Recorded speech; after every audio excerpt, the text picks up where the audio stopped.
শুভ সকাল বন্ধুরা, আশা করি তোমরা সবাই খুব ভালো আছো। আমিও ভালো আছি। আজকে সকাল থেকেই তোমাদের সাথে আজকের ব্লগটা শুরু করছি।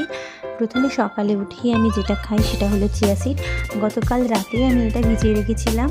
সকালে উঠে আমি ফ্রেশ হয়ে প্রথমে চিয়া সিডটাই খাই, তারপর সংসারে যেসব বাকি কাজকর্ম থাকে সেগুলোই সেরে নিই। এইভাবেই আমার দিনটা শুরু হয়। তারপর দেখো আমি হলো গ্যাস ওভেনটা ধরিয়ে ছোট্ট একটা হাঁড়ি করে আমার মেয়ের জন্য ভাত বসিয়ে দিয়েছি এক সাইডে, আর এক সাইডে হলো আমি আমাদের সবার জন্য চা বসিয়েছি। চাটা প্রায় হয়েও গিয়েছে। এবার আমি আর বাবা দুজনে মিলে চাটা খেয়ে নেবো, কারণ আমার মা মানে শাশুড়ি মা তো পুজো না করে চাটা খায় না। আমি চায়ের সাথে একটা টোস্ট নিয়ে নিয়েছি, আর বারান্দায় বসে চা খেতে আমার খুব ভালোই লাগে। এইভাবে রয়েছে আমি বারান্দায় বসে আমি চাটা খাই।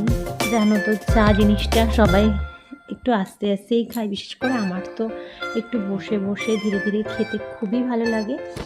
মানে প্রতিদিন আমি এইভাবেই এখানটায় বসে চা খাই, বাইরের দৃশ্য দেখতে থাকি আর চা খেতে থাকি। এটাই আমার রোজকার রুটিন। তারপর আমার হাজব্যান্ড আমাকে ফোন করেছিল, তোমাদের দাদাভাই। ও ডিউটিতে যাওয়ার আগে আমাকে রোজই ফোন করে বলে যায়, গতকালও সেটার কোনো ভুল হয়নি। ফোন করেছিল, আমি কথা বলছিলাম। এইভাবেই আমার দিনটা শুরু হয়। এদিকে তোমাদের দাদাভাই তো ডিউটিতে চলেও গেল। তার মধ্যে দেখো মায়ের পুজো করা কমপ্লিট। মা এদিকে সব ধূপ দিচ্ছিল ঠাকুরের, তারই একটা ছোট্ট ক্লিপ তোমাদের সাথে শেয়ার করলাম। আর হ্যাঁ, এটাই কিন্তু আমার শাশুড়ি মা। রোজ সকালে উঠে মা আগে পুজো করে, তারপর বাকি কাজকর্ম করে। তোমাদের সাথে কথা বলতে বলতে আমার ভাতটাও হয়ে গেছে, ফ্যান ঝরিয়ে রেখেছি। তারপর চলে এসেছিলাম আমার মেয়েকে ডাকতে। ছোট মানুষ রাত্রেবেলা তো দেরি করে ঘুমায়, আর শীতকালের সকাল সবারই উঠতে একটু কষ্ট হয়, ওরও কিন্তু সেটাই। বারবার ডাকছিলাম, ও বলছিল মা উঠছি, একটু পরে উঠছি। এইভাবে করতে করতে যতক্ষণ শুয়ে থাকা যায় শুয়েই ছিল। যাই হোক, তারপরে তোমাদের সাথে কথা বলতে বলতে ও খানিকক্ষণ পর আস্তে আস্তে উঠেও গেছে। ওর ঘুমটাও কিন্তু ভেঙে গেছিলো। দেখো ও উঠে তোমাদের সকলকে গুড মর্নিং বলবে। জানো তো বন্ধুরা, শীতকালে আমার মেয়ে কিন্তু একদমই বেসিনে মুখ ধুতে চায় না। ও ঘুম থেকে উঠে সোজা ছাদে চলে যায়।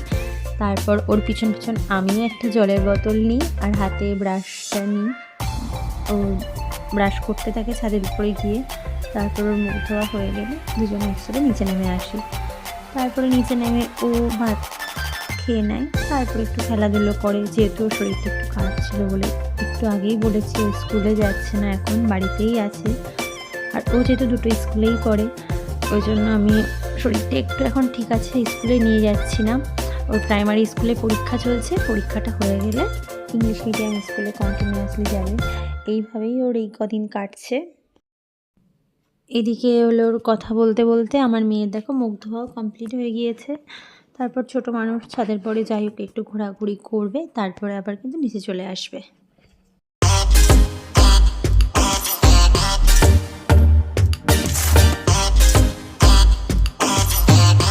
আমার ভিডিও যদি তোমাদের ভালো লাগে বন্ধুরা, তাহলে একটা লাইক, কমেন্ট, শেয়ার এবং সাবস্ক্রাইব করো। আজকের ভিডিও এতটুকুই, দেখা হচ্ছে নতুন কোনো ভিডিওতে। টাটা।